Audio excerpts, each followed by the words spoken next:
Please welcome the man who looked into the abyss and took notes, the father of analytical psychology, Carl Jung.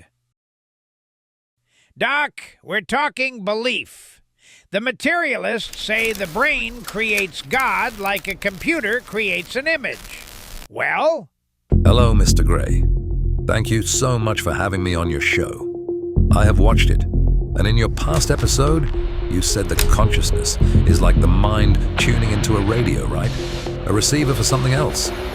You see, the modern view is that the ego, the I, is the master of the house. But I discovered that the ego is merely a small island floating on a vast, dark ocean I call the collective unconscious. And yes, like you mentioned in your last episode, we do not generate these signals, Mr. Gray. We receive them. Wait, what? So I'm right? That doesn't happen often. But how do you know that? How do you know it's not just random noise in our heads? Because I listened. For decades, I listened to the dreams of my patients, scientists, housewives, ordinary people. And then I studied the myths of ancient peoples, Gnostic texts, and alchemy. I found that the same patterns, the same stories, kept reappearing in people who had no way of knowing each other. Whether it was a patient in Zurich dreaming of a solar phallus, or an ancient liturgy describing the same image, the structure was identical. These are not invented ideas. They are inherited possibilities of representation.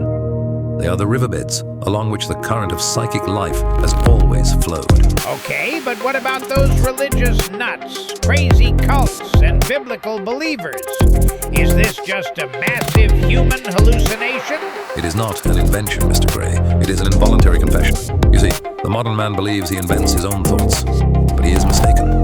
The psyche is not inside us. We are inside the psyche.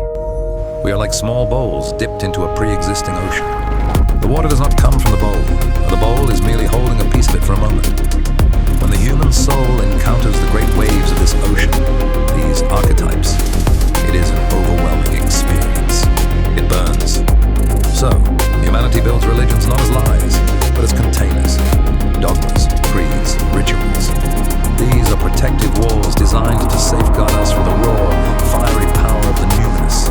They allow us to look at the fire without being consumed by it. That signal we receive, well, it comes from the roots of the universe itself. Late in my life, I began to suspect that these patterns, the hero... Did you like that? Well, watch the full video on YouTube. Hurry! Go now!